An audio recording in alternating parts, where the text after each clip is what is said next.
This show is brought to you by adamandeve.com. If you go to adamandeve.com right now and enter GLORY, the code word GLORY, GLORY, at checkout, you'll get 50% off almost any item, a free sex swing, and free shipping. Be advised that this show is not for children, the faint of heart, or the easily offended. The explicit tag is there for a reason.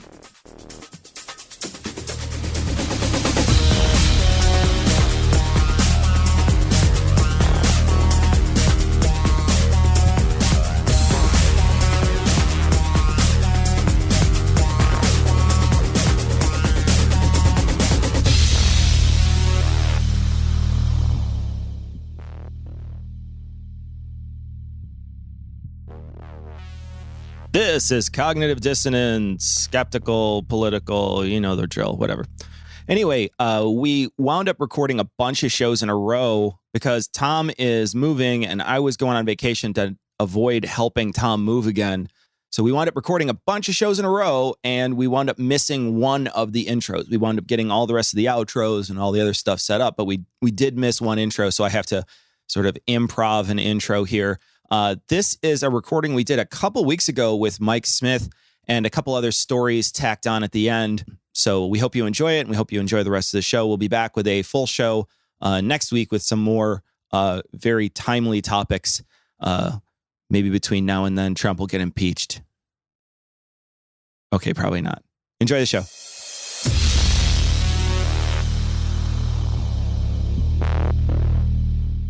So joining us today is Mike Smith from the Poorly Researched. Is that what it is? I don't know. I didn't do my research. You didn't do your research, Tom. Is it something like that? Something like that. Yeah. Summarized Poorly. No? Maybe am I mistaken again? It's close. This is episode 411. No, I feel like I'm not all that over. either. Poorly Summarized podcast. Thank you. Really touchy subject. But sorry, what? Did you say thank you? You're welcome. Thanks for joining us, Mike. So guys, we got to get a couple of things out of the way, and I just apologize that I'm about to gush here. Yeah, you should apologize because that Snapchat you sent me was inappropriate. Yeah. And if you're gonna gush, get a couple Kleenexes. And I know, come on, now. I know you can tell I screenshot it, and I did, but still inappropriate. Appreciated, inappropriate. I don't listen. I'm not new to Snapchat. I didn't Snapchat my own dick. Shit. That was, I didn't know Mike was a black guy. So I've been out of Mormonism for it's fairly recent. It's probably been about 3 years. And when I was kind of newly coming out, anybody that's experienced leaving religion, especially a more fundamentalist religion, knows the insecurity associated with it. There's like this, you're just a weird amount of shame.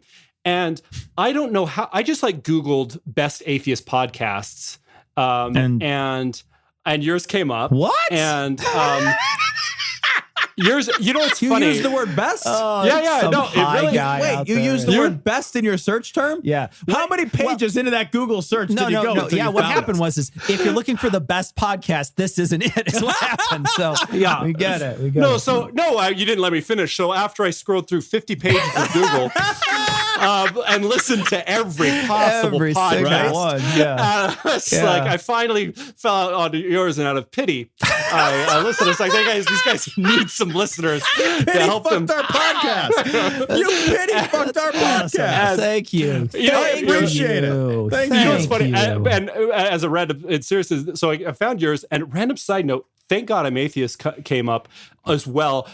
Totally random side note, but I happen to be really good friends, independent of all of this, with Mark Hoffling. I don't know if you guys know who he is with Thank God I'm Atheist. Nothing to do with podcasting. He fills in all the time with them. Okay. But friend here in Salt Lake who would also love Salt Lake. We'll get more into that later. But anyway, I used your podcast. I'm not kidding.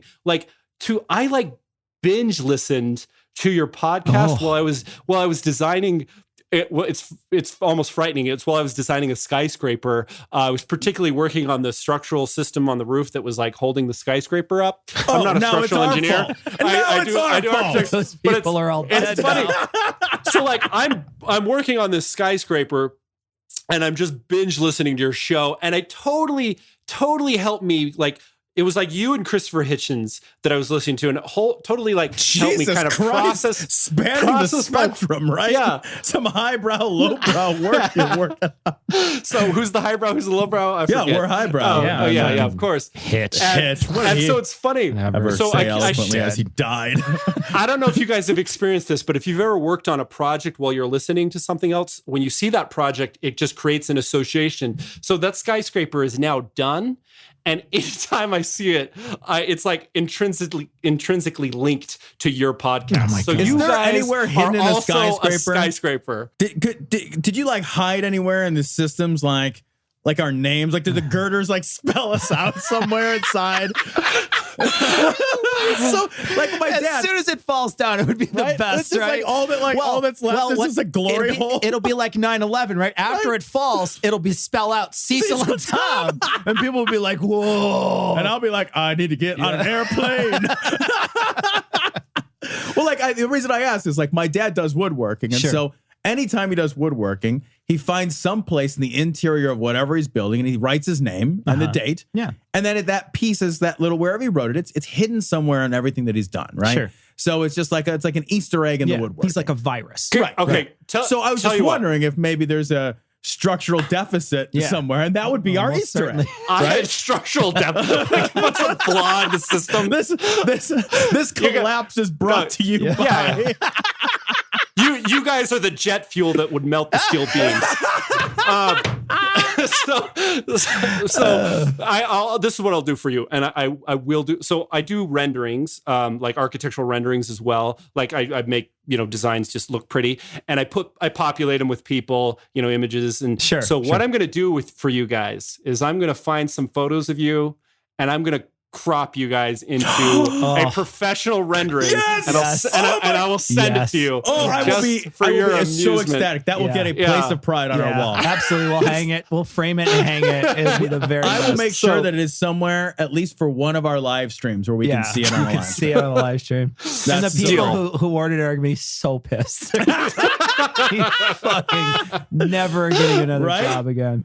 Like millions of dollars somebody spent on this thing. What's funny? I also do renderings for the LDS Church occasionally. I gotta say this little. I'm recording at work right now, and so it would be really good if I put you guys inside a rendering for the LDS Church. Can you render me with my dick out, and can it be larger than life size? Put us in like that secret weird room that they only let people in when they open it up. Like the weird dunking room or whatever. Yeah, the donut room, the Dunkin' Donut room. No, it's like the Heaven's Gate room or whatever before they ship off their own planet. Are you talking about the one where they baptize Hitler? No, they just have Hitler. They have like a weird. I don't know. I saw this video where they let people into the church. Oh, I remember that video. Right as they open it up, you're allowed to go into these weird 32nd degree Mormon rooms that you're not allowed to go in any other time. And so, Are you talking about the baptismal font with the oxen surrounding it? Yeah, that was in that video. That was in that video. That's where Mormons do what they call baptisms for the dead. Yeah. Oh yeah, that's right. Yeah. That they just pick names out of the past. That's so gross too, because they fall apart when you dunk them in the water. Yeah. Tread lightly, motherfuckers. I spent 33 years of my life committed to that religion. Oh, all right. Yeah, we don't really tread that lightly. That's so weird. Did you ever do any of those? Did you ever read anybody's? Yes, of course. You did? That's really? normal. No, that isn't. Okay, I heard the judgment in your voice. Really? I heard it. I wasn't judging you. Really? I'm not. He seemed so reasonable just a moment ago, and now. So that is normal Mormon behavior to do temple work. So do you have to dig the corpse up and then you dunk it? Tea then. Right. They just dissipate in the water. Get the seal, vacuum seal them first, you sous vide them. That's nice. I like that. Yeah. Delicious. Sous vide is a delicious way to eat a steak. Yeah, I'm not denying that. Oh yeah. I can't speak for corpse, but how is that different than a steak? Really? I mean, it's a dead body. It doesn't hurt anyone. So anyway. So I've done. Most Mormons have done this kind of thing. So Mormons believe that there's people on the other side that are converting to Mormonism as well, and because God is a bureaucratic asshole, they need to get baptized too. Wait, I have questions. Hold on. I'm. Let's say I die and Mormonism is right. All right, seriously, help me walk through this. I died. I'm with you. That sucks. And then Mormonism Okay. is right, and so now I'm where? Where am I now? As an atheist, like where did I go? Is there a Mormon hell?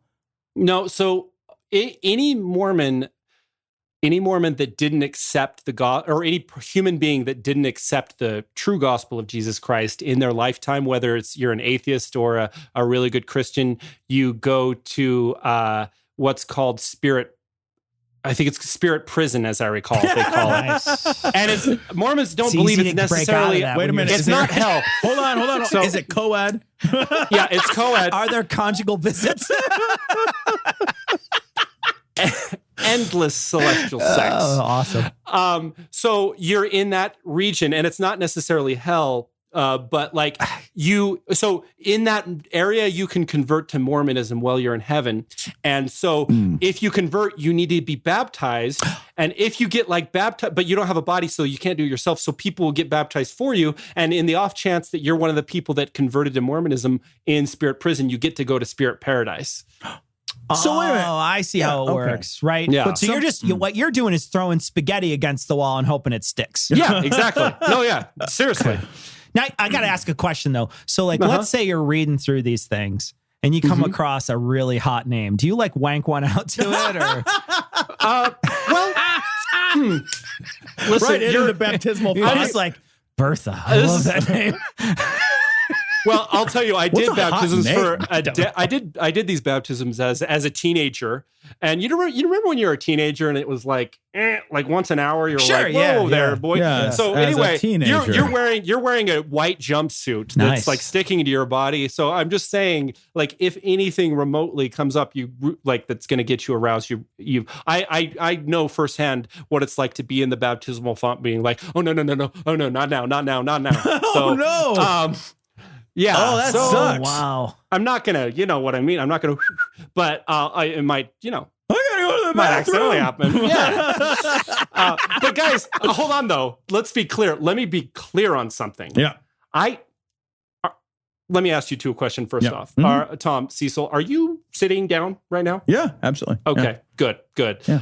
I didn't masturbate as a teenager because I was Mormon, and that was against the rules of Wait, hold Mormonism. on. Teenager starts at 13 and goes to 19. And then Keep going.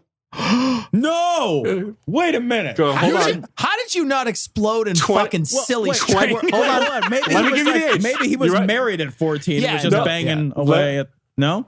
Let me give you No, I'll give you the age right now. Oh God. 23. Oh my God. Yep. Yes. So I listen. would, oh my God. That poor woman is dead now. It's like a fire hose in there. This is how I'm saying, don't fuck with my youthful Mormon faith, because it was able to allow me to wait until I was 23 for any kind of inappropriate touching of myself. No, that's first of all very appropriate. But wow, 23? Yeah. So you're getting baptized in this thing, and let's say you got to go to the bathroom. Do you pee in the baptismal font while you're getting Everybody baptized? pees in the baptismal font. It's 'Cause like a people pee in the- shower, pee in the the pool. Yeah. Do you pee in there? Like, you just hope that they don't like notice the warm spot that you just. Or you're like dehydrated. It's like super yellow. Listen, this is. I have a lot of oh shit. I haven't seen the data, and now as a kind of post-Mormon person, I don't have opinions without data, so I see. can't say. I right? see. I get it. But my faithful answer would be yes, everybody pees. Everybody pees. I have faith. That's because that's what I want to be true. Thus, it's true. There's just like a sign that says baptismal font. Notice there's no P in our baptismal. Wow. Holy. So you left. When did you leave the Mormon faith? Yeah. So When he was 23, jerked off, was like, oh, that's amazing. I'm out of here, fuckers. I left when I was 33. But it was weird. I was like kind of like a practicing Mormon, but like closet atheist for years before that. And, Mormon, leaving a religion like Mormonism isn't necessarily simple for people. So I, stayed for an irrationally long amount of time. But I think what did it for me is my wife and I were in Costa Rica for a 10-year anniversary, and she was still hanging on to Mormonism, and that was a big reason why I was kind of staying for her sake. And I still thought church was fun or whatever, social gathering. And the hotel was like, "Hey, you guys get 2 free drinks each with your stay." And then my wife, kind of semi-sarcastically, as we're walking away, says, "We should use those tonight." And I just said, "Okay." I'd never had a drink in my life, and we got drunk every single night in Costa Rica. And that was what did it. Like that was the end of Mormonism for us. I don't think there's a religion out there that can compete with sex and alcohol. No kidding, right? I can't imagine. It's like, you'll go to hell. Well, fine. Look, that sounds fine. I want sex and alcohol. And how long have you been gone? He said 33. I'm 36, so it's been 3 years. Oh, wow. Okay. So fairly recent. And what about your wife? Is your wife out? She's out too. Oh, yeah. What about your mom and dad? My dad's dead. Thanks for bringing it up, asshole. Well, your dad's dead. Well, my mom and dad are dead. Oh, so shit, up. Man. God, I've never been trumped after saying something like that. All right, fine, you win. Well, you know what? And they died horribly, so fuck off. No, how's that? Jesus. Cecil, I'm glad they're dead. Oh, no. Me too. God, fucking holidays are so much easier now. I need so a new much conversation. easier. I mean, just like before, it's like fucking 3 hours on the road to go visit them on the holiday, and now I'm like, underwear time. Yeah, right. It's the best. God, magic underwear time or regular? Doesn't matter. Somebody's baptizing my dad and mom right now. Yeah. Hold on, guys. I want to arrange that so bad. How funny would that be if I've talked to one of my Mormon friends? I'm like, can you baptize Cecil's parents for me? Just because he would love that. Which, P.S.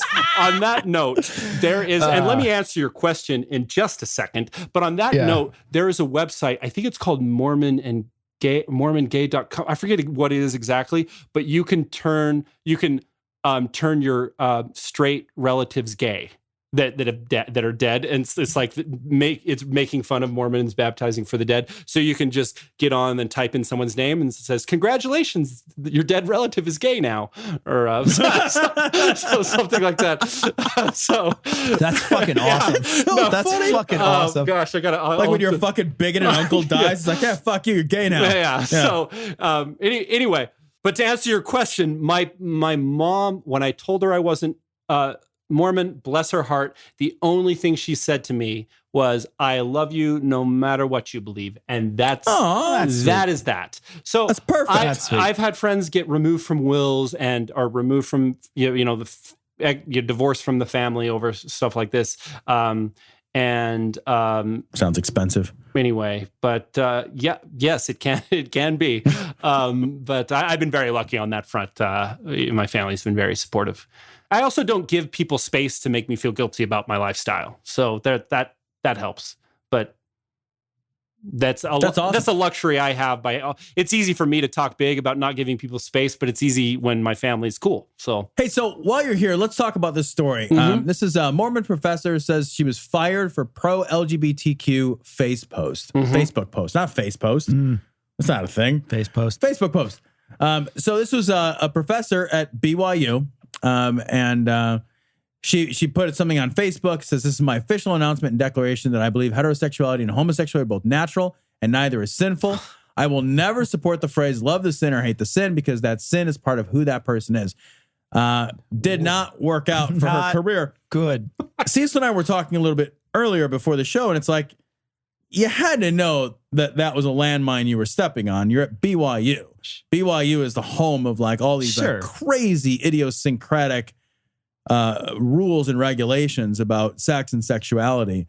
But was this like a scandal out in your neck of the woods, or tell me a little bit about your thoughts on that. This actually article is everywhere, all over kind of the ex-Mormon world right now, and just I'm seeing it on Facebook pop up quite a bit. And I think the Mormon response, the faithful Mormon response, is kind of what you're saying, how would she not know better? If she has these beliefs, why would she want to work there anyway? Kind of attitude. But I think a lot of more open-minded Mormons are a little frustrated because there are Mormons that support gay marriage, and one of the LDS leaders called an apostle, Elder Christofferson, I believe is his name. He said that Mormons can publicly support gay marriage and not be threatened with excommunication. Now, she wasn't excommunicated, but she was fired from her job. And it's tricky, though, because we want to say, like, shouldn't she know better? But, like, we got to also keep in mind, like, they're the ones that are the assholes, BYU. Like, because her post was essentially could have been summed up with, hey, I'm not an asshole. That's it. Like, but like she has a job where her job is to go to asshole school. Yeah, sure. Right. Like right. That's, Well, I mean, when you are, teaching seminars to the KKK, you can't walk in and be like, I really like black folks. Yeah, sure. Like, you can't do that. Sure. Right? They're going to kick you out of the White Hood Club. And this is essentially the same thing. She's saying, look, I like gay people. I don't think there's anything wrong with them. And then you have a whole school and a whole system, a religious system. And although even though I think the Mormons said that they don't think that being gay is bad anymore or something. They had a thing going back and forth not really. About that a while back. And I've heard that too, right? I've heard both sides. I've heard not really. That's not really I know true. the answer. And then I've also, The answer is it's okay. It's not a sin to be attracted to other men, or if you're or members of the same sex, as long as you don't do anything about it. So that's stupid. Yeah, exactly. Yeah, that's stupid. That's ridiculous. It's sort of like saying there's nothing wrong with being black just as long as you don't act black. Yeah, or as whatever long that as means, you wear right? whiteface everywhere. You're fine. As long as you cover up. Yeah, as long as you wear a Everybody needs mask. to act like Carlton from Fresh Prince of LA. That's it. Like you can be black, but you have to do the Carlton all the time, every time. just all the time. Yeah, and So anyway, but she is in sort of this system. You can't. I don't think that there's anything. I mean, one thing you don't do is support this school. One thing you don't do is send your kids to this school. If you're a progressive, sure, don't send your kids here. Sure. That's the answer. Because there's also something to be said where she's sort of, by working for BYU, you could argue that she is complicit in this behavior. And so, sure, absolutely. I think you kind of have to, right? Like she wakes up, she goes there. That's where she's chosen to work. It's not like, if she's a professor, it's not like she accidentally arrived there, right? Like that path to professorship is not the path to other jobs, right? Sure. Like the job that I have, I got by accident. I got my job because I called around needing a job, and somebody eventually was like, "Yeah, we're hiring." And fast forward 16 years later, I'm in the same industry. Yeah. That's not how professorship works. No, you're not calling around like, I'm real smart about stuff. Well, she was see my resume. Right? She was a student there. She was, I think she just got her maybe she got her undergraduate degree. She was an adjunct faculty that was about to start her graduate studies at BYU, Idaho. She was going to use teaching to help pay for that. But the reality is, I am 0% surprised that she got fired. It is a little annoying that somebody can get fired over a private Facebook post, but I can also think of scenarios where, as a liberal person, somebody posting, like if somebody went on some anti-gay rant privately and was a professor, they would maybe deserve to be fired as well. So it's not like I'm fully against it on principle, but the reality is, like, her getting fired from BYU is the best thing that has ever happened to her in her entire goddamn life. It's not to say that, so maybe some of the outrage coming from us is a little bit of pretend outrage, because it's kind of like, no shit. Like, thank God you got fired. What a stupid job. You shouldn't work for a bigoted organization like this if you even have a modicum of like moral seriousness, right? So, maybe she did this. Maybe, I don't know, right? Like, I have no idea, but it strikes me that this might be a good way if you're like looking to make a change in your job. You're progressive. You're at BYU. It's like, fuck it. You know what? I'm going to let them fire me, and it'll blow up. It'll be a fucking news story. I know I'll get another job somewhere else, and I'll expose these assholes for being assholes. I can make a bigger deal out of this than they can, right? Like, maybe that grenade is a signal, right? That would be interesting if this was a deliberate strategy. Who knows? I'm sure that there's a lot of Mormons out there that want to believe that this was a conspiracy on her part. But it's I don't know. Would we like? Would we like her more? Right? Would we like her more or less if she did it on purpose? Oh, I would like her so much more. Yeah. I think this would be a great way to be like, first of all, there's something kind of amazing about like leaving a job but making them fire you. Yeah. Mm-hmm. You know? And then if they fire you for being a decent fucking person and they expose their fucking hateful bigotry in the process, and then you get to make it into a great big news story about how your boss was a dick. That's like, that's all wins. Yeah. That's just wins across the board. Sure. I do have to backtrack just for 1 second and say one thing that's important. We talk about her being complicit, if, Mormons maybe being complicit in bigotry, even if they're not bigoted themselves. But there is something to be said about like thoughtful people staying to try to make Mormonism better. Because let's be clear, every time one of these people leaves Mormonism gets worse and more scary. So the reality is part of me wants as many open-minded, gay loving Mormons to stay Mormons because Mormonism is not losing money. It's only gaining money and power. And it's losing its liberal contingency. Really? And so, because it's not like declining like all other religions. It's declining as its growth rate is declining, but its assets. I'm just saying there's a whole real estate wing. It's like they're getting so much money and power. It's like Scientology, for example, has a lot of power, even though there's not a lot of members because they just have so much goddamn money. Right. So Mormonism gets like an estimated $7 billion a year in tithing alone. And then that's only a fraction, I think, of if you look at its real estate holdings and assets. Like, no, the high rise I did that I told you about that I associate with cognitive dissonance. The owner of that building is the LDS Church. And it's one of the most prominent skyscrapers in downtown Salt Lake City. So I'm saying, they're a powerful organization. So, so part of me is like, I kind of like the idea of her staying Mormon because it's an interesting, because I'll tell you, as a thoughtful Mormon, as an atheist Mormon, I taught Sunday school. I never said something I didn't believe. So I would speak my mind. I just wouldn't divulge. Like I would hold back certain information. And I discovered that one or two thoughtful people in a Sunday school class can influence the whole discussion with 50 people in the room, right? That's a good point. So I think part of me hopes she stays, not for her sake, but for Mormonism's sake. How about that?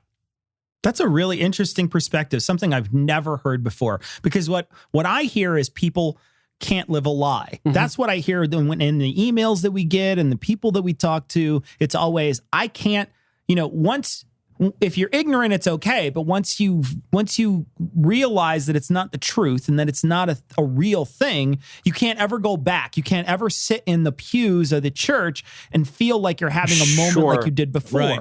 And so they don't feel authentic. And so they reject it. But it's a really interesting point to say, even if you don't feel authentic, you can still help other people be good people and not say anything that conflicts with your beliefs. Yeah. It feels like, I don't think you could do that and be a Catholic because I went through the Catholicism thing, that like the Sunday school stuff, whatever it is, I don't know. What CCD? Mm-hmm. Yeah, that's it. I don't know what it stands for. It says CCD. That's what it stands for. All right. Yeah. But it's like Catholic stuff. I don't know. Catholic stuff is spelled with a C. But anyway, so it was all, it's Bible study. There's a lot of Bible study in there, and then they're talking about the Catholic rites and things like that. And it'd be hard to talk about transubstantiation and not, you know what I mean? Well, like, I don't know how you would have that conversation. Can you be a Manchurian Mormon? Sure. Because it doesn't sound like you can be a Manchurian Catholic. Well, I can speak from experience. A lot of it depends on what your congregation's like. But in my experience, I was an atheist Mormon for a solid 3 years. Now, I should qualify it by saying now when I visit a Mormon church for any reason, which I now kind of actively avoid, like even if there's a family, like a baptism or something, I just don't go. But I'm saying now I'm so out of it. It's just like the whole time I'm weirded out. I'm like, whoa, cult. Even though I don't consider Mormonism a cult. I call it a cult adjacent religion. But still, I'm saying all these bells are whistling in my brain when I'm in a church. But when I was used to it and it was part of my community, I would just try to open up discussions and just so I thought Mormonism was utter bullshit, and I would have legitimately enjoyable conversations in Sunday school. I would teach Sunday school regularly and have had a blast. And I would even occasionally have Mormons out open-minded. They would out open-mind me I made up a word. They would out open mind me. And It's a phrase, actually. Yeah. So anyway, it is possible, but I'm not suggesting it's possible for everyone. Some people are just living places where like they're just going to get shut up. And I'll tell you, for me, I got to the point where that wasn't sustainable for me. Part of the reason why I left is that I was just started to just get angry I moved to a new congregation, and it was a different dynamic, and I was just angry every Sunday. So then when I was already angry, and then I drank beer, and then it's like, okay, I'm gone. Comes in a dirty tank top. He's just like, you don't know me. You're all one brown ale away from being me. Yeah. Fuck you. I'd realized that I'd really jumped the shark when I called one of the revered Mormon leaders around a bunch of Mormons. His name was Elder Packer. I called him a Mormon at a party with the Mormons from my congregation. I said, yeah, Elder Packer's a bigot. And I was like, I realized that was the moment when I said that. I was like, yeah, I'm not, I'm done. I'm out of this. I'll see myself out. Yeah, that was one of the more awkward social situations I've put myself in. So anyway, I went from going to church every Sunday, like every week, to just zero. Boom, cold turkey. I was done. Wow. It was beautiful. So you still live in Utah, though? Oh, yeah, and I love it. Yeah. Uh-huh. So do you live in Salt Lake City? Yeah. Okay. And you said we were talking earlier, Salt Lake City is pretty liberal, you're saying. Yeah, it's super liberal. Like, as I was mentioning, we have a gay mayor. We have a vibrant gay community here. Salt Lake is famous for its, there was recently a Boston Globe article calling, so I forgot what it was calling it exactly, like one of the hippest cities to be gay in kind of article. Just there's such a strong, I think it's some of my gay friends have described it as like all the gay people in the Intermountain West kind of flock to Salt Lake City that still culturally like the Intermountain West culture, but but can't be gay in rural Montana, so they come to Salt Lake City. And so no, it's like super liberal. Like there are like everybody in certain neighborhoods have liberal signs all over their yard. It's like obnoxiously liberal sometimes. And I'm liberal. So anyway, the point is, come to Salt Lake. Listen, guys, why don't you come out to Salt Lake and I will show you how wonderful it is. And you know what? If you convert to Mormonism while you're here because you realize you were misjudging it, I wouldn't blame you. Can I get baptized? Do I have to be dead first? Yeah. Listen, that would be funny to try to figure out a way to like hack into the computer system so you could get posthumously baptized. Before you're Before dead. I'm posthumous? Yeah. Look, yeah. I'm willing to play Flatliners for this. Like, so, all right, man. Mike. Okay.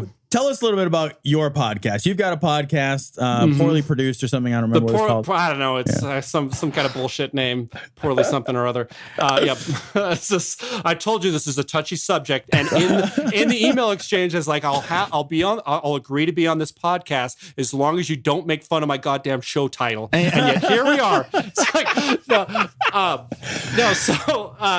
Poorly Summarized podcast. We're a comedy news show. So in some ways we're similar to yours. We have a skeptical kind of liberal bent. My co-host is a little more guarded with his personal beliefs. So he's sort of the, he jokingly calls himself the time cop, but he's the grown up. He's the Harvard guy. And I say the inappropriate things. And that dynamic will never work. Yeah, I know. Any other show I've listened to with a similar dynamic bores the shit out of me. So comedy news, and I'll tell you, the way we got started was, if it weren't for cognitive dissonance, I wouldn't have a podcast. Now I'm on episode 90 this week. I shit you not. You guys were like, it motivated me so much. I was like, it was on my mind to give this a try. And I'd been bouncing off this idea potentially with my co-host and Justin.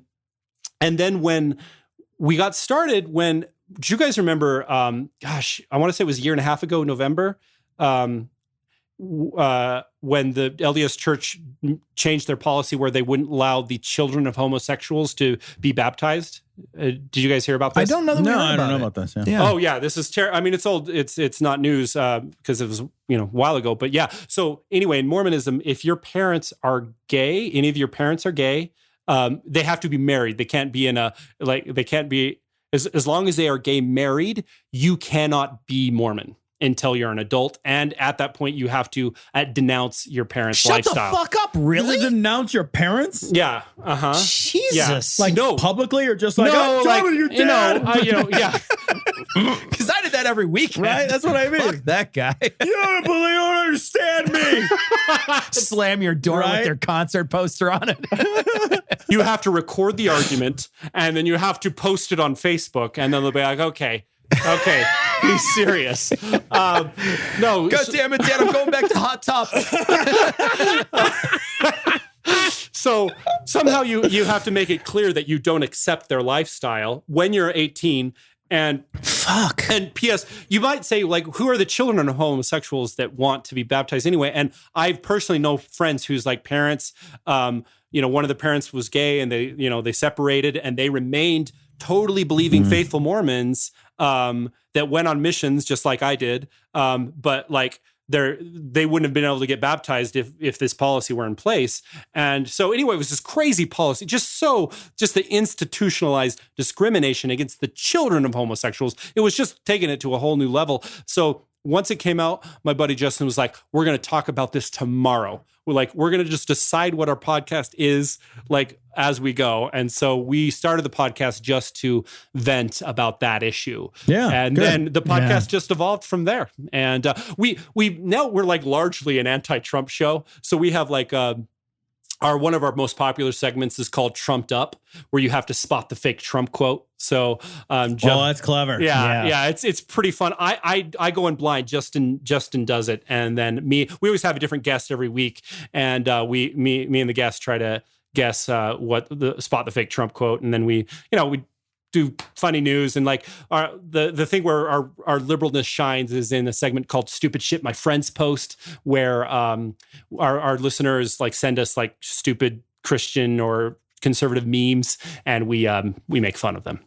And we got a question from Twitter. Oh no! We mentioned that you're going to be on the show, and this person sent a message. And actually, this is one of the real questions that we got. Oh yeah, bunch of people were sending back and forth, and I know that you had a bunch of back and forth with a bunch of people, but this is the real one. So I'm going to read this one. I know what this you're is talking from Zika Baby That Lived, which is a Zika Baby fucking That Lived. no shit, the best Twitter handle ever. God, it's amazing. Oh gosh. Yeah. It says Thank real you, Zika question. Baby. Mm-hmm. How do we have fun in our little bunkers of podcasts and social media, yet still encourage ourselves to look outside the bubble and honestly evaluate our beliefs and think a little deeper about the issues of life, politics, environment, everything? And you guys want to start with who's got to start? Because I promise you I have an answer. I just want to give you guys the floor. It's your show. That'd be rude of me to go. I always let the host come first. Go talk We first. actually, if that was on my mind, normally this show wouldn't be this show. We recognize. I think Tom and I recognize the echo chamber-ness of this show. Yeah. That's how it started, and that's how it's always been. We encourage people to seek out other opposing viewpoints all the time. I mean, there's other people out there who make great podcasts about that stuff. This isn't that show, though. So for us, like, we don't do that. Like, we don't normally do that. I think the question might be asking, like, how do you do it outside of that podcast level? Like, and if that's the question, I think, the only thing you can do is just, I mean, what are you supposed to do but follow your interests? I mean, like, let's be blunt. Like, what are you supposed to do with your fucking time other than follow your interests? And if politics is one of your interests, then you follow it. And you've got to try to follow things honestly, right? And we're all in a position, I think, where we understand that there's a tremendous bias problem on both sides of the equation in news. And so, I mean, other than like you said, like seeking out alternative sources and finding opposing viewpoints, like I have trouble doing that sometimes, because when you seek out this side and you seek out the other side, they both feel so obviously biased. They just both feel like bullshit. It doesn't feel like a good use of time. Trying to find something that feels neutral and I want to say normal is really challenging. And I know that I know that the sources that I trust the most are accused, like The Atlantic. I like The Atlantic very much. I think the writing One of in my The Atlantic favorites. is excellent. I subscribe to The Atlantic, the actual paper magazine. I read it when I poop. Like, I love The Atlantic. It's got a liberal bias, though. Like, it supposedly has a liberal bias, but I got to tell you, I can't see it. When I read The Atlantic, it does not read biased to me. Yeah. I don't know that I know that answer. And I'll tell you, it's for me, I don't have a problem with bias. I have a problem with bad reporting and bad writing. So that's the, so I have a problem with Fox News, not because it's conservative. It's just because it's crazy. Now, I understand there's some bias in me that leads me to think it's crazy, but yet I go through Vox's headlines and all of them seem totally sensible to me, even though I think if I were more conservative, I'd be appalled. But I think, first off, to what you're saying, we all have busy lives, and I'm not interested in making a lot of space, like socially, to surround myself with people who don't share largely my worldview, just because it just requires too much work, and I just don't have a lot of space for socializing. That's what, for me, has been the legitimate value. This is going to sound like a joke, but I shit you not. This is the value of having in-laws. Yes, because my in-laws, you're forced to confront that shit. And so it's funny because I recently got in the craziest discussion where one of my in-laws explained to me that the South was better for Black people pre-civil rights. Shut the fuck up. No. And so this is, and I am forced because there's a certain need where they're my in-laws and I want to respect my wife and I'm interested in a long-term relationship, where I find myself forced to have conversations with people with drastically opposing views, not just opposing, like reasonable people disagree opposing, but fucking stupid ideas, right? So wait, and now hold on, I got to stop you just really quickly. Like, was her argument the darkies didn't know how good they had it? Like, what the fuck? No, Kind the of argument. The argument is before the civil rights movement, the Black and white people used to just work together. They just respected each other. Yeah, we'll all lynch this guy together. Yeah, it was great. Hey, on 1, 2, 3, heave. When they put the guy up there, all the Black people are singing along with him. Listen, it was a totally bizarre conversation that I regretted even having, because there's some I was like, how did I get into this? They all work together, but only some of them got to vote about it. But hey guys, what should we do today? Oh, your vote doesn't count because you're Black. Oh, man. Yeah, it was one of the most bizarre conversations in my life. And this was just 3 weeks ago. I mean, this was recent. This is an open wound we're discussing right now. So yeah, this was not a conversation you had in a time machine back in 1936. I'll tell you, I wasn't in terms of coming at a conversation with empathy, I wasn't my biggest self in this particular discussion. But when it doesn't get crazy racist, right? And it's more like differences, I found that I've been able to have genuinely enjoyable human connection and interaction with people with ideas as crazy as this person's, when I'm just trying to speak to them in a way that I'm trying to not judge their points of view, but understand them. And so I found that to be an interesting exercise that I will do on purpose, because I kind of have to. I'm about to spend a whole week, 7 days in a cabin with no internet, with 40 people from the South. And I literally leaving in 2 days. What are you being punished for? What is the family reunion? This is Mormon hell prison? That's right. Are you in that prison? Are you dying? Mike, are you guys, come back to us, Mike? When I'm there, could you guys do some sort of like atheist baptism just to make sure I'm covered? But anyway, so it's going to be an exercise in me trying to just understand who they are. And I shit you not, I do those when I connect with people. They're going to wear your skin. That's what's going to happen. There's value. Look at me, I'm Mike. Hey, everybody, I'm liberal. Flappy. I like gay people. I don't care about Hillary's emails. Look at me, I'm with her. Benghazi didn't matter that much. You're gonna die. All right, guys. I'll give you some follow up how it went. Maybe we should bring a recorder. Please. Definitely. Yeah. Definitely. So that was send my us long a fucking audio file from the afterlife. Jesus. Well, I know someone will have guns, so We'll just get an EVP of him. Yeah, right. Is there Dropbox in heaven? How is this gonna work? wow. It's funny to think about that. There's a chance, considering what's about to happen, that these are going to be my last recorded words. What's on cognitive dissonance? Like, God, so you I'm said so sorry, honey. I love memorialized in the you. glory hole. To my wife and family, I just want to say, to my wife, my final wish is, for the love of Jesus, would you please make sure my kids don't become Mormon after I'm gone? That's the only thing. That's my last wish. So on your podcast, you talk a lot about Trump. What do you think about Trump and the current sort of like the threat he gave to Mueller and things like that? Like, how do you think that is progressing? Like, what do you think about that?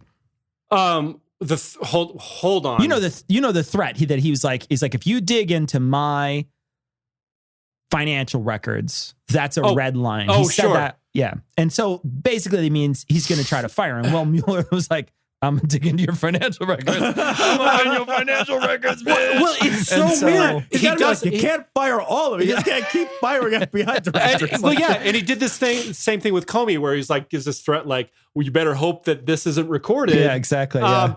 And like, what do I think about it? Like, my standards are getting so incredibly low. Like my standards for outrage at this point, that it's like, so true. It's sort of like, that is bad, but like, honest to God, is that any worse than like his average fucking tweet? Like, no, no. all of it is so bad at this point. I just don't know what to be mad at.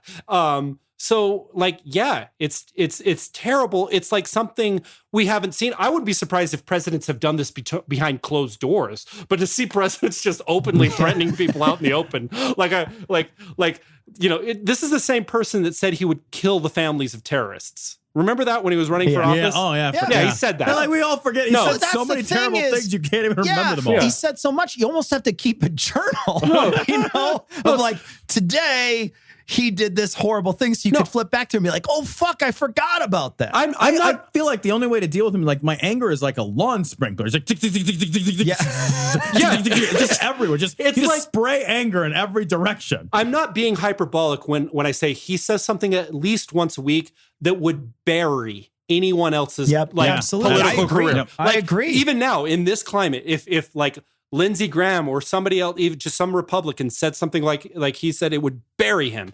But Trump, it's just like we're exhausted with outrage. Like, it's that SNL skit, lowered expectations. Yeah. It really is. It really is.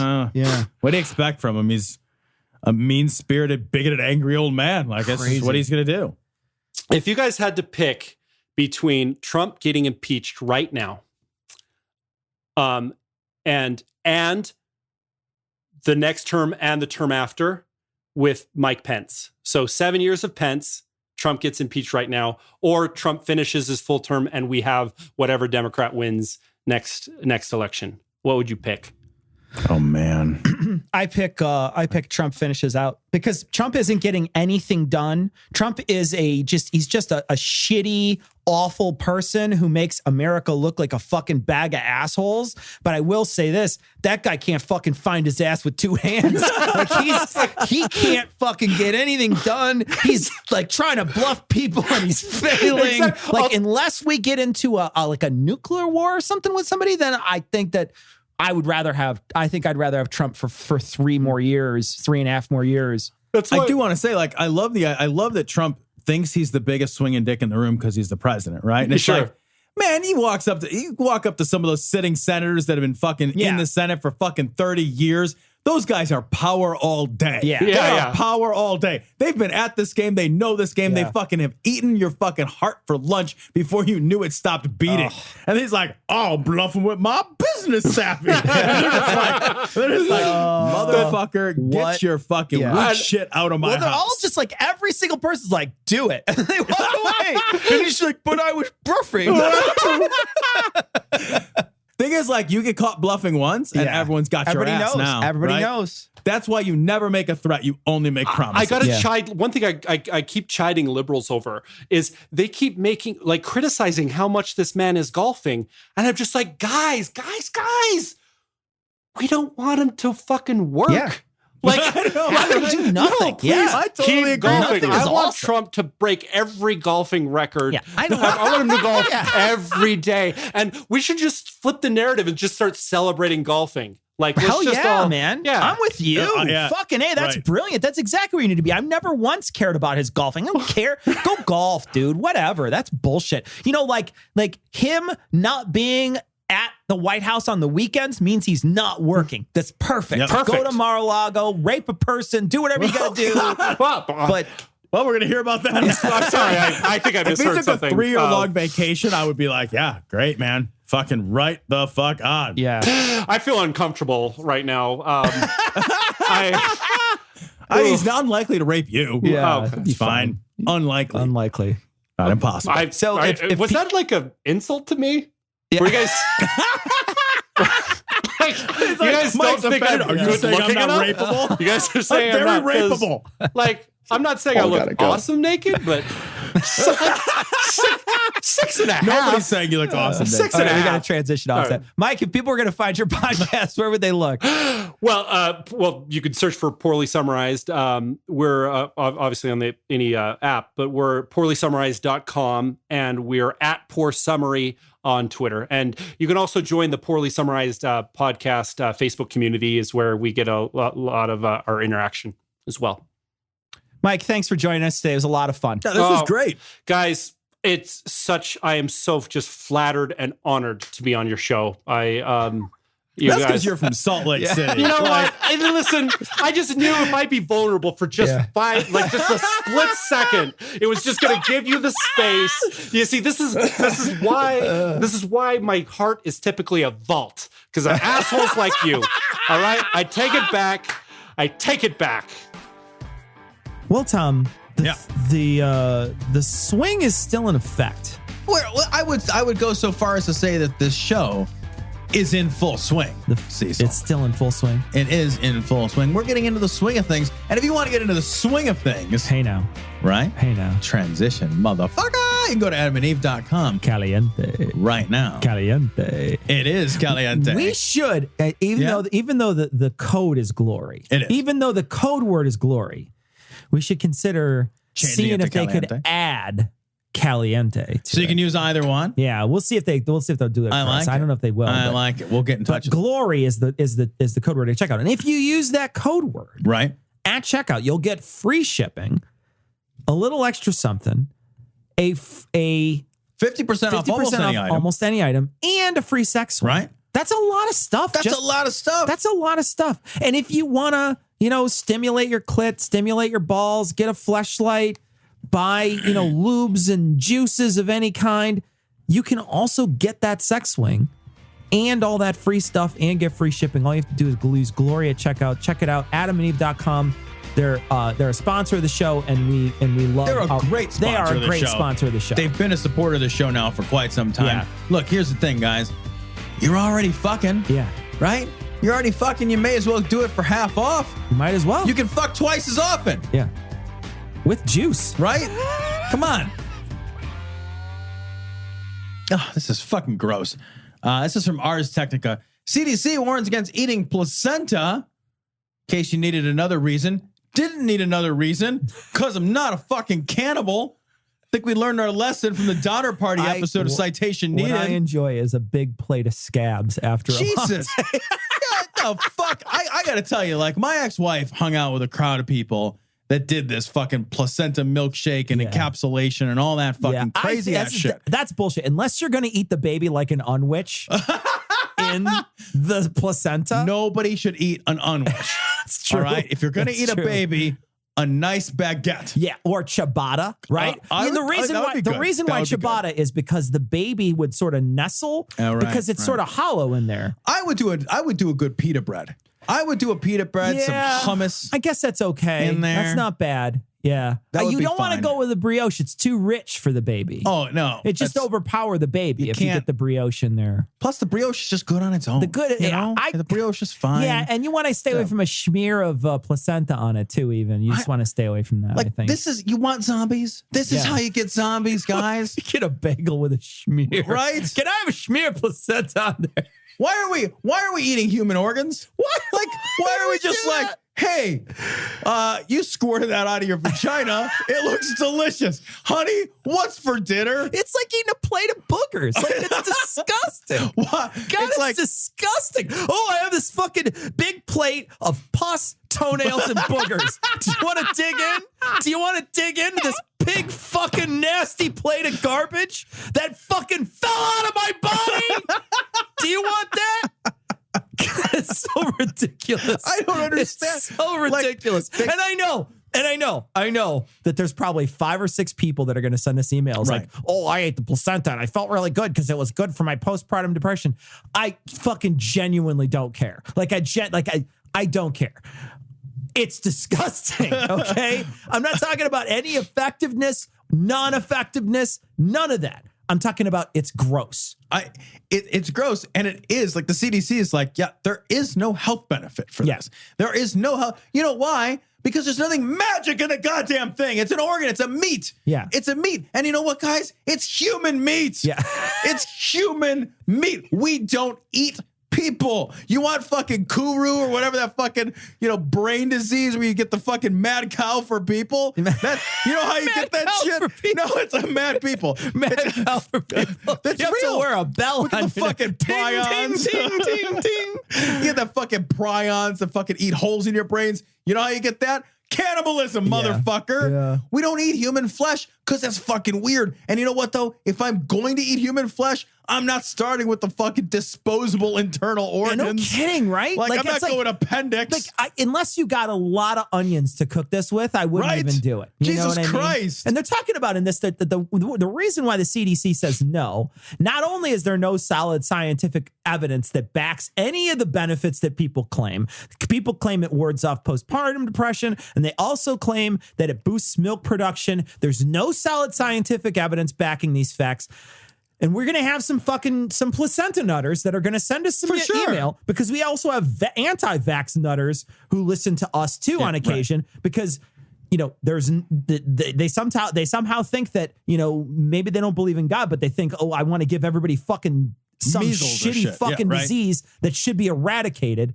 But that even though there's no benefits whatsoever, they're saying that you have to cook it, and then they cook it, and in this story, they cook it, but they didn't cook it long enough, and it had this this shitty bacteria in it that wound up giving their kid like a terrible fucking streptococcus fucking nasty bit of fucking like flu or whatever. And then again, it happened again. He had strep twice. Or she had strep twice for no reason. Because the mom is popping these placenta pills because they send it off to get freeze-dried or whatever and encapsulated. But they come back with these bacteria in it because the older humans, it doesn't bother. But little babies are like, fuck, this is gonna fuck me up. I just feel like it is self-evident that we don't eat people. Sure. It's just I get it. Look, I get it. Yeah. You like to eat pussy, but you don't eat until you're full, it's fine. You know what you don't do? When a woman's having her period, you don't put a drip tray in there. You know what I mean? I'm going to save this for later. I'll put a doggy bag. It's just, do you have to eat the whole thing in one sitting? I think so. You go medium rare on that placenta? That's what they were saying. They said it has to be cooked between, they slice and dehydrate the placenta at 115 to 160 degrees Fahrenheit. And then that's a huge range. Grind them into gelatin capsules, and they're stored at room temperature. That is a huge range. That is the range of a tuna steak and a fucking chicken breast. I know, right? You know what I mean? That's the range we're talking about here. One you can eat sashimi, and one you can't. And for the United States of America to put the power of the federal government and all of its money and resources behind this transgender movement, it is just nothing short of insanity. All right, see, so this story is from Right Wing Watch. It says EW. Ew. Jackson. Preferred pronouns, they and them, indicate people are possessed by multiple demons. That's why they use the plural pronouns, smart. my friend. That's smart. All right, let's listen to it. All right, let's listen to it. Here's Ew Jackson. It is a subconscious spiritual admission of demon possession by multiple demons. Yeah, the only single individual I'm familiar with in scripture who spoke from the plural pronoun was Legion. Yeah, that's right, because he had one in the butt and one in the mouth. This is just like an archaic function of like a novelty of the English language that we don't happen to have a gender neutral pronoun. Sure, exactly, right? We use what is absolutely true. Right. That's all this is. Like, it's nothing else. Like, we use they casually. Sure. And we use it all the time. Like, oh, Bill called. What do they want? People do that reflexively. Yeah. You know, and they will do that from time to time. Now you can say, what did he want? But people use the plural pronoun all the time without thinking about it because we don't have a gender neutral singular pronoun. Yep. And so you got to use something. Sure. It's just they has just kind of become this generic sort of catch-all. It was the thing that a non-binary person could look at and say, okay, that's not one or the other. Right. And it's the only thing in the language that they've had to use as an option. Sure. And so it just makes sense to use. It has nothing to do with its plurality. Did you see the Doctor Who hubbub? No, I don't know I've never seen Doctor Who. Okay, so I don't know. I don't watch Doctor Who either. But one of the things that happened is, I guess, the Doctor, I watched it when I was a kid. Oh, because it's going to be a woman? I heard about it. Yeah, so the Doctor is now, for the first time, I think, ever, going to be a woman. And people were flipping their shit. And that's because doctors can't be women. Well, right? Merriam-Webster posted on Twitter a great tweet, which is doctor is a non-gendered noun. Right, of course. So doctor doesn't have a gender in the English language, which was in response to all this, like, all you people are flipping your shit, but doctor is not something that you can Doctor's say. not male. Yeah, doctor's not male or female. Some of those words like doctor are so tied in with our cultural assumptions, nurse. Right? Yeah, right. You wouldn't think male nurse. You have to say male nurse. Yeah. Say male. That person's a male nurse. Yeah. Like that. But you don't say it's a female doctor. Yeah. And that's funny because now that I think about it, all the doctors I've seen in the last several years have been women. Yeah. They've all been women. I don't think I've been to a male doctor. I went to the emergency room and there was a male doctor, but other than that, I think they've all been women. All the doctors I've had for years have been Me too. And the reason why is they warm their hand. Have you come to torment us before the time? Because he had a legion of demons in him. Okay. I mean, think about that.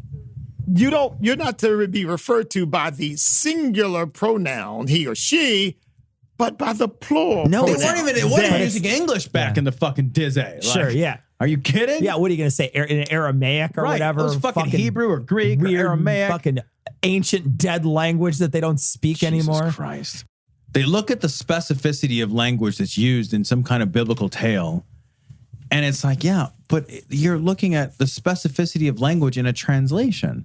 Yeah. And you're making assumptions about something in a translation. So that's a fucking genuinely stupid thing to do, which makes you a fucking stupid person. Yeah.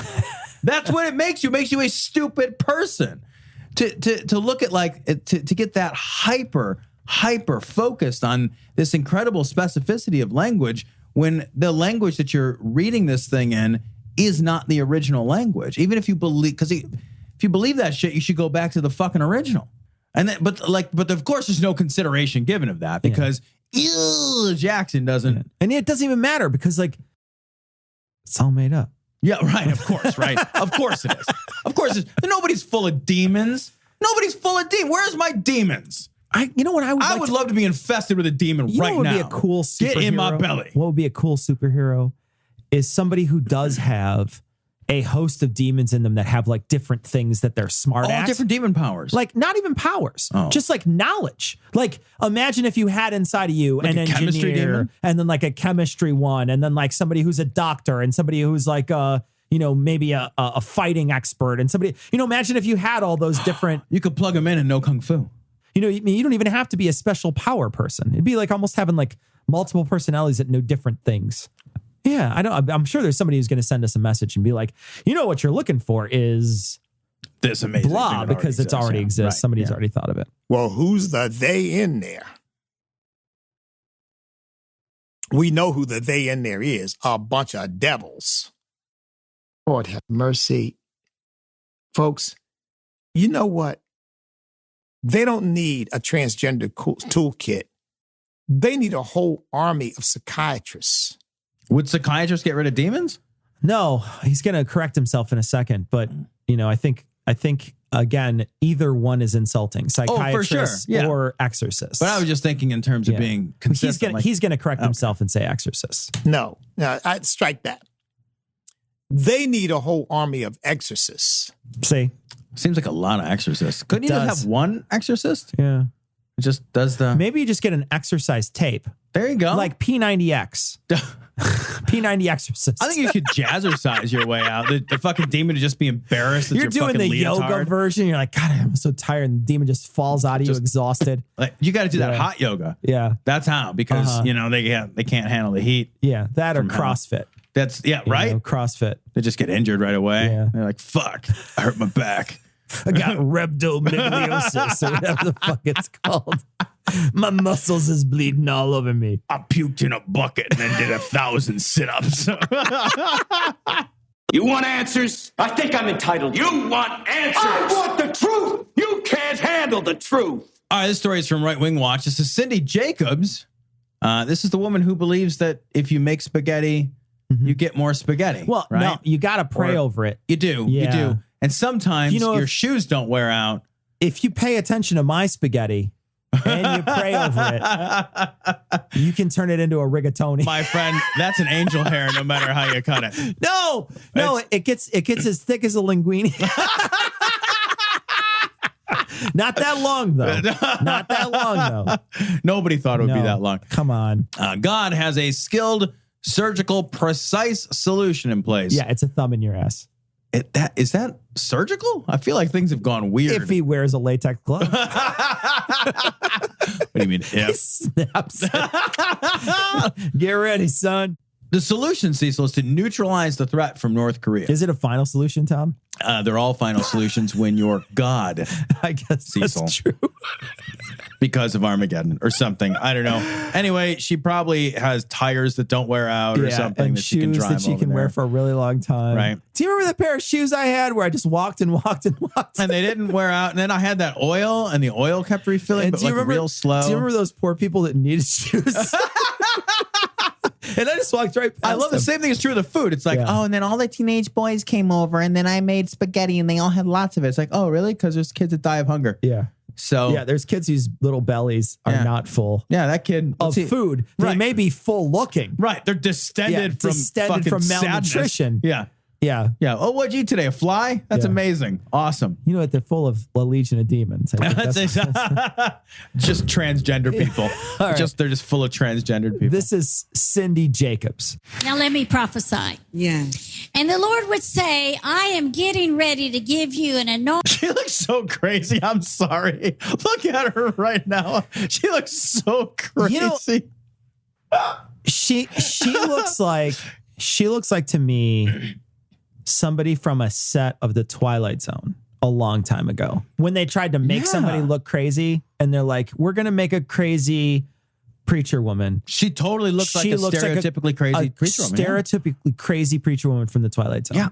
I love it. With like a piggy nose and like the whole package, the whole crazy package. Yeah, absolutely. The whole crazy. She even has crazy preacher hair. She honestly is the church lady from Saturday Night Live. I think is that what it's based on? It could be. It could be. It could be. Yeah. Anointing and authority and intercession to avert disasters in your area.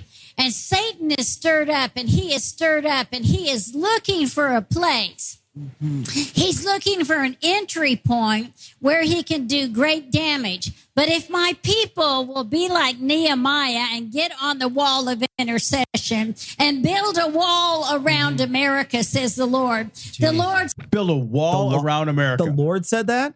The Lord, when did the Lord say that? Where's it at? What part of the Bible does it say build a wall around America that you won't discover for another 1,500 years? Yeah, right. Isn't that amazing? Isn't it amazing how these fucking lunatics think that America holds some crazy pride of place within their religious system when it wasn't predicted? Like this entire fucking landmass. Yeah, both continents. Right. Just completely unknown and unpredicted. And nothing, no part of them even fucking thought it could be possible. Yeah. And they're just like, yeah, well, America's got this super special place in God's heart. Really? Because the whole fucking holy book that he wrote and the whole thing that everybody's basing everything on, he forgot to mention this half of the world. Yeah. And one day there's going to be a Boise and a Winnipeg. Right? Like, get the fuck out of here. It's it's like can you hear you? Yeah. Sometimes I'm like, can you hear you? Because I hear you. Says, I will do a work which you would not believe. I'm going to expose.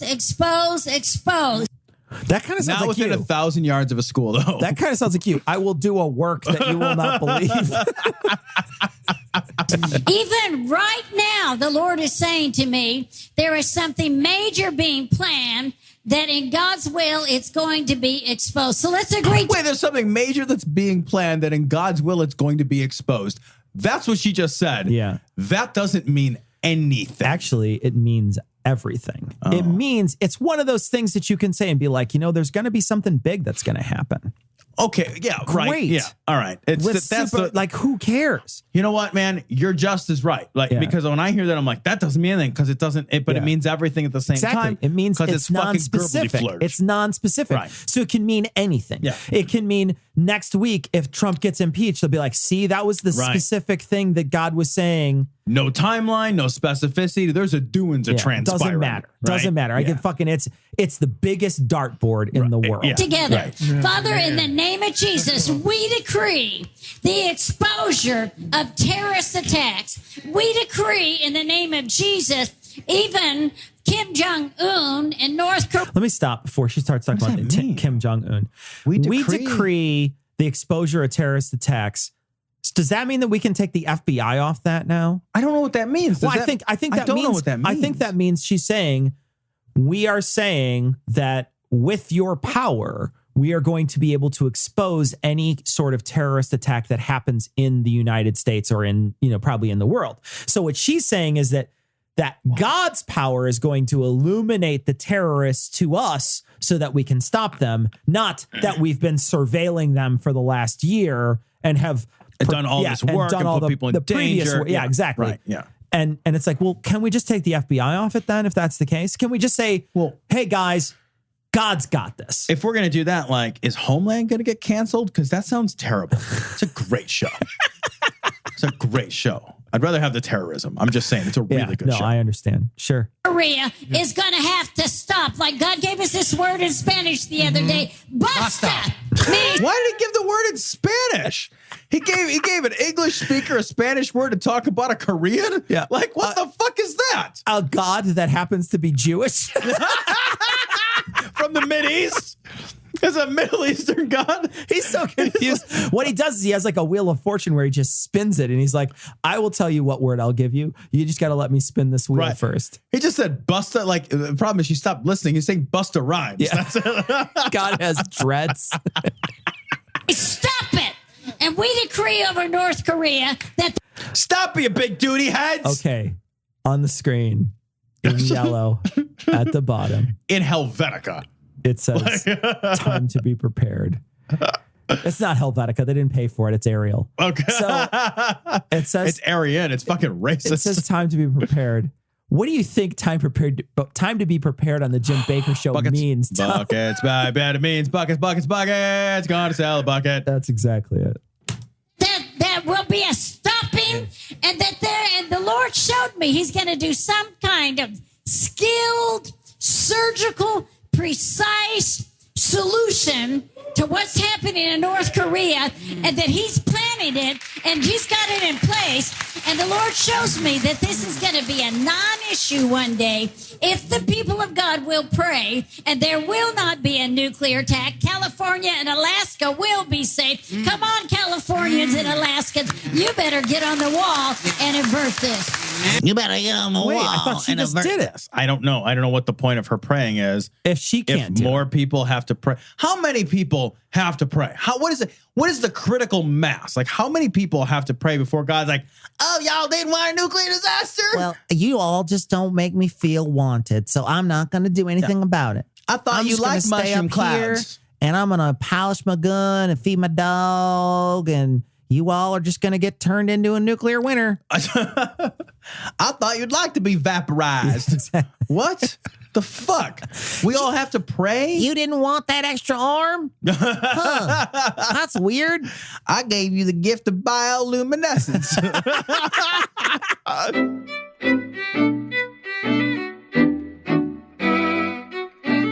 So we want to thank Mike Smith for joining us today. Now, we had actually recorded with Mike a while ago, but we wound up saving it because the stuff we talked about was not terribly relevant time-wise. So we saved it for a while because it turned out that we, you know, if we're not talking about a time-specific story, this actually works out well in our favor to save it for a little bit of time. So I want to thank Mike Smith for joining us.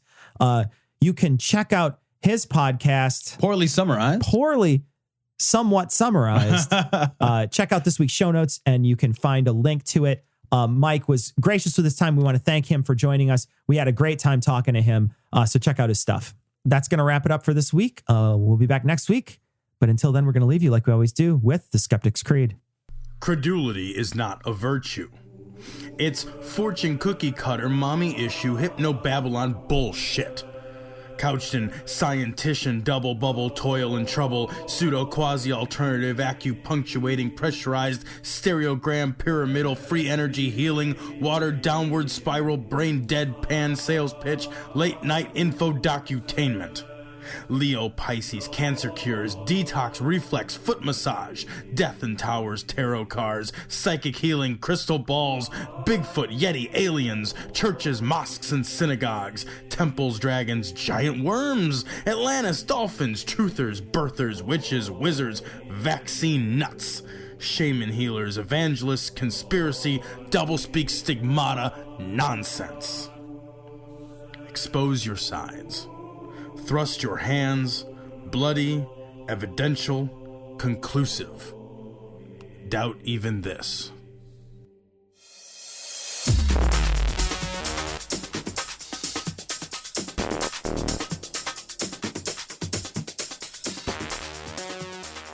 The opinions and information provided on this podcast are intended for entertainment purposes only. All opinions are solely that of Glory Hole Studios, LLC. Cognitive Dissonance makes no representations as to accuracy, completeness, currentness, suitability, or validity of any information, and will not be liable for any errors, damages, or butthurt arising from consumption. All information is provided on an as-is basis. No refunds. Produced in association with the local Dairy Council and viewers like you.